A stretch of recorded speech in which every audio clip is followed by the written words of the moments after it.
पंजाब में बहुत सारे डीआईजी हैं, उसमें एक डीआईजी है भुल्लर, और भुल्लर के यहाँ 7.5 करोड़ रुपए कैश मिला है, 2.5 किलो सोना मिला है, 71 प्रॉपर्टी के पेपर मिले हैं 71, और अभी तक उनका narco polygraph brain mapping test नहीं हुआ है। अगर उनसे उनका narco polygraph brain mapping test करके पूछा जाए कि ये 71 प्रॉपर्टी के पेपर कहाँ से आए, ये 2.5 किलो सोना कहाँ से आया, ये 7.5 करोड़ रुपए कैश कहाँ से आया, मैं गारंटी के साथ कहता हूं भुल्लर खालिस्तानियों का भी नाम लेंगे, अलगाववादियों का भी नाम लेंगे, ड्रग स्मगलर का भी नाम लेंगे, क्योंकि इनके बिना इतनी प्रॉपर्टी हो ही नहीं सकती। पूरा जो पंजाब नशे में डूबा है, उस पंजाब को नशे में डुबाने में ऐसे भुल्लर जैसे भ्रष्ट अधिकारियों का बहुत बड़ा योगदान है। ऐसे अधिकारियों ने ही पंजाब को नशे में डुबोया है। इनको ड्रग स्मगलर से पैसा आता रहता है और ये बात ड्रग को अलाउ करते रहते हैं।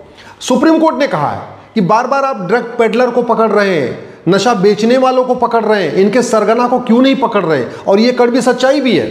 आज तक एनडीपीएस केस में कोई भी ऐसा व्यक्ति नहीं पकड़ा गया जो मास्टरमाइंड था, वास्तव में जो बाहर से खरीद रहा था, जो मेन ड्रग डीलर था, वो कभी वो पकड़ा ही नहीं गया। जो ड्रग का होलसेलर था वो पकड़ा ही नहीं गया। पकड़े जाते कौन है? जो जाते हैं बेचते रहते हैं। अब वो कितने छोटे छोटे पेडलर होते हैं जो 10,000, 20,000 रुपये, 50,000 रुपये के लिए काम करते हैं। जो बड़ी मछलियां हैं आज तक ड्रग के केस में पकड़ी नहीं गई, और ये सब इसलिए चल रहा है क्योंकि हमारा प्रिवेंशन ऑफ करप्शन एक्ट महा घटिया है, महा सड़ा हुआ है। भारत में ड्रग स्मगलिंग का मूल कारण ही घूसखोरी है।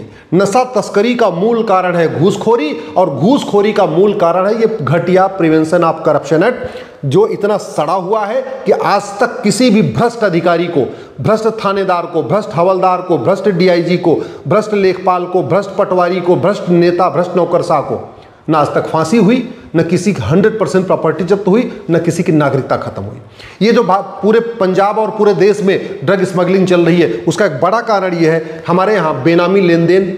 आप कोई कठोर कानून नहीं बेनामी लेन देन के खिलाफ। पूरा का पूरा ड्रग कारोबार कैश में चलता है, बेनामी लेन देन चलता है, और वो इसलिए चल रहा है हमारा कानून महा घटिया है, हमारा कानून ये महा सड़ चुका है।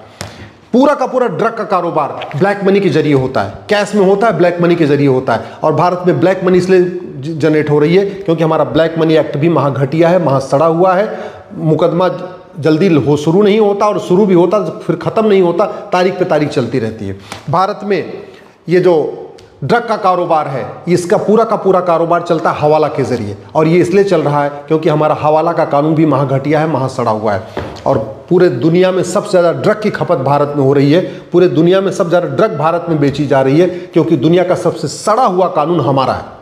सिंगापुर में ड्रग स्मगलर को फांसी दी जाती है, और केवल जो ड्रग बेचता उसको फांसी नहीं दी जाती, जो ड्रग स्मगलिंग करता है, जो ड्रग बेचता है, उसको पकड़ के narco polygraph brain mapping test करते हैं। उससे पूछते हैं तुम किससे खरीदते हो, फिर उसको पकड़ते हैं, फिर उससे पूछते हैं तुम किससे खरीदते हो। पूरी चेन को उठा के दे देते हैं, जेल में डाल देते हैं। इसलिए सिंगापुर में ड्रग का नामो निशान नहीं है। भारत में लाखों परिवार बर्बाद हो चुके हैं ड्रग के कारण। लाखों माता पिता नशेड़ी बच्चों से परेशान हैं, लाखों बहन बेटियां नशेड़ी पतियों से परेशान हैं, लाखों बच्चे नशेड़ी बाप से परेशान हैं। हिंदुओं के बच्चे भी नशेड़ी हो रहे हैं, मुस्लिम के बच्चे भी नशेड़ी हो रहे हैं, सिख बच्चे भी नशेड़ी हो रहे हैं, जैन बच्चे भी नशा कर रहे हैं, बौद्ध बच्चे भी नशा कर रहे हैं, सब कर रहे हैं नशा। लेकिन सब लोग मिल के इसके खिलाफ आवाज उठा ही नहीं रहे। सुबह से लेकर शाम तक हिंदू हिंदू हिंदू हिंदू हिंदू राष्ट्र की बात करते हैं, लेकिन कभी नशा तस्करों की 100% संपत्ति जब्त करने, उनको 1 साल के अंदर फांसी देने के लिए कानून बनाने की मांग नहीं करते। सुबह से लेकर शाम तक इतने सारी बातें होती हैं, और हमारे देश में इतने धर्मगुरु हैं। अगर आप सारे पंडा पुजारी, सारे मठ मठाधीश, सारे आचार्य, सारे महामंडलेश्वर, सारे कथावाचक, इनकी संख्या सब जोड़ दीजिए तो लगभग 10 लाख के आसपास है। ये 10 लाख हमारे जो धर्मगुरु हैं, हिंदू धर्मगुरु, अगर एक आवाज में, एक सुर में बोलें कि ड्रग स्मगलर की 100% संपत्ति जब्त करने, नागरिकता खत्म करने, फांसी देने के लिए कानून बनना चाहिए, मैं गारंटी के साथ कहता हूं अगले ही सत्र में बन जाएगा। लेकिन नहीं, सब बाकी सबकी चिंता है, लेकिन ड्रग स्मगलर के ऊपर कब बात ही नहीं कर रहे। हमारी यंग जनरेशन बर्बाद हो रही है, नशे में डूब रही है, फुहड़ता में डूब रही है, अश्लीलता में डूब रही है, लेकिन हिंदू धर्मगुरुओं को कोई फर्क ही नहीं पड़ता। न कोई हिंदू नेता इस पे बोल रहा है, न कोई अभिनेता बोल रहा है, न लेखक बोल रहा है, न बुद्धिजीवी बोल रहा है, न पत्रकार बोल रहा है, न कलमकार बोल रहा है, न कोई यूट्यूबर बोल रहा है, न कोई एंकर बोल रहा है। सब शांत बैठे हुए दुनिया भर की बातें कर रहे हैं, ड्रग स्मगलिंग की बात ही नहीं करते। इस ड्रग के कारण कितने सिख परिवार बर्बाद हो चुके हैं, लेकिन न कभी गुरुद्वारे से आवाज उठ रही है, न कोई ग्रंथी इसके ऊपर बोल रहा है, न कोई सिख नेता बोल रहा है, न अभिनेता बोल रहा है, न लेखक बोल रहा है, न बुद्धिजीवी बोल रहा है, न पत्रकार बोल रहा है, न कलमकार बोल रहा है। एक उड़ता पंजाब फिल्म बन गई थी, उसे लोगों ने फिल्म बना के पैसा कमा लिया, लेकिन नशा कैसे रुकेगा इसके ऊपर कोई चर्चा ही नहीं। इस नशे के कारण मुस्लिम बच्चे भी परेशान, मुस्लिम परिवार भी परेशान है, मुसलमानों के बच्चे भी नशेड़ी हो रहे हैं, मुस्लिम माँ बाप भी अपने नशेड़ी बच्चों से परेशान है, मुस्लिम बहन बेटियां भी अपने नशेड़ी पतियों से परेशान है, सब परेशान है। लेकिन मुस्लिमों के रहनुमा, मुस्लिम्स की बात करने वाले, ये मौलवी, मौलाना, नेता, अभिनेता, लेखक, तथाकथित पत्रकार, कलमकार जो सुबह से लेकर शाम तक सेकुलरिज्म की बात करते हैं, ये भी नशा तस्करों की 100% प्रॉपर्टी जब्त करने, नागरिकता खत्म करने, फांसी देने के लिए कानून की मांग नहीं कर रहे। इस नशे के कारण बौद्ध बच्चे भी नशेड़ी हो रहे, ईसाइयों के बच्चे भी नशेड़ी हो रहे, जैन के बच्चे भी नशेड़ी हो रहे हैं, हिंदुओं के बच्चे तो नशेड़ी हो ही रहे, सब नशेड़ी होते जा रहे हैं, पूरी यंग जनरेशन नशे में डूबती जा रही है।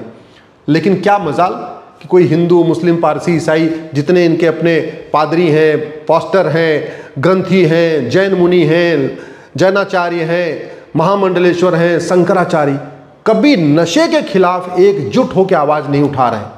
और इसीलिए कानून, ये घटिया कानून आज भी चल रहा है, और चूंकि कानून नहीं बदला गया है इसलिए नशे का कारोबार धड़ल्ले से चल रहा है। आज की डेट में तो ऑनलाइन नशे पे, मतलब सीधे सीधे व्हाट्सएप पे ऑर्डर कर रहे हैं और घर पे नशा पहुंच रहा है, पिज्ज़ा बर्गर के साथ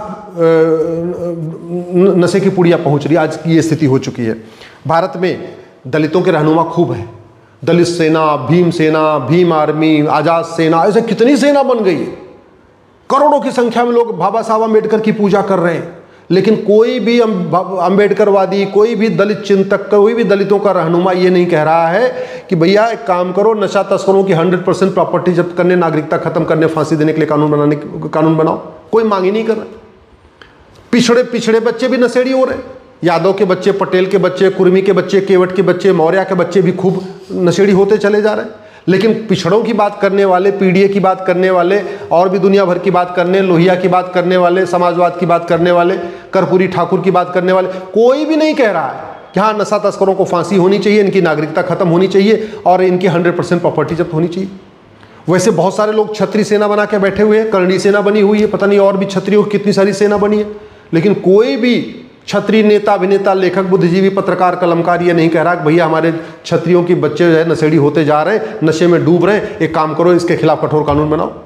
ब्राह्मणों के बच्चे, ऐसे कितनी परशुराम सेना, परशुराम परिषद, ब्राह्मणों के ऐसे बहुत सारे संगठन बने हुए, कोई भी बात नहीं कर रहा है कि हाँ भैया नशे के खिलाफ कठोर कानून होना चाहिए। अरे जब हमारा यंग जनरेशन नशे में डूब जाएगा तो कहाँ से परम वैभव का लक्ष्य प्राप्त होगा? अगर यंग जनरेशन नशे में डूब जाएगा तो कैसे भारत विश्वगुरु बनेगा? अगर यंग जनरेशन नशे में डूब जाएगा तो कहां से राम राज्य आएगा? यंग जनरेशन नशे में डूब जाएगा, अश्लीलता में डूब जाएगा, फुहड़ता में डूब जाएगा तो कहां से भारत विकसित भारत बन पाएगा? भारत में आज की डेट में सबसे बड़ी समस्या हो चुकी है ड्रग स्मगलिंग। कोई ऐसा क्षेत्र नहीं है, कोई ऐसा कस्बा नहीं है, कोई ऐसा थाना नहीं है, कोई ऐसी तहसील नहीं है जहां धड़ल्ले से नशे का कारोबार नहीं हो रहा है। और उसका मूल कारण है घटिया एनडीपीएस एक्ट और सड़ा हुआ कानून। दुर्भाग्य देखिए, इसके ऊपर कोई बात ही नहीं करना चाहता। मैं आप लोगों से निवेदन कर रहा हूं, इसके ऊपर चिंतन कर लीजिए, आप सोच लीजिए, गंभीरता के साथ चिंतन कर लीजिए कि करना क्या है। अगर अपने आने वाली पीढ़ियों को ऐसे बर्बाद होते देखना है आपको तो ठीक है, शांत होकर बैठे रहिए, फिर अपनी अपनी पार्टियों की गुलामी करते रहिए, दल गुलामी करिए, नेताओं की गुलामी करिए। लेकिन अगर आने वाले भविष्य की चिंता करना है तो घटिया एनडीपीएस एक्ट को बदलने की मांग करिए, इस घटिया prevention of money laundering act को बदलने की मांग करिए, इस घटिया ब्लैक मनी एक्ट को बदलने की मांग करिए, इस घटिया बेनामी प्रॉपर्टी एक्ट को बदलने की मांग करिए, ये घटिया प्रिवेंशन ऑफ करप्शन एक्ट बदलने की मांग करिए, बीएनएस में एक नया चैप्टर जोड़ने की मांग करिए, offence relating to drug smuggling, और इसमें ड्रग स्मगलिंग को राष्ट्र की सुरक्षा घोषित करने, ड्रग स्मगलिंग को देश की एकता अखंडता के लिए खतरा घोषित करने, ड्रग स्मगलिंग को आतंकवाद घोषित करने और ड्रग स्मगलर की 100% प्रॉपर्टी जब्त करने, नागरिकता खत्म करने, आजीवन कारावास, फांसी देने के लिए कानून बनाने की मांग करिए, तब देश बचेगा। नहीं तो भारत बर्बादी की तरफ तेजी के साथ बढ़ रहा है। स्कूल में, कॉलेज में, इंजीनियरिंग कॉलेज हो, लॉ कॉलेज हो, मेडिकल कॉलेज हो, हर जगह धड़ल्ले से नशा बिक रहा है और हमारी आने वाली पीढ़ी नशे में डूबती चली जा रही है।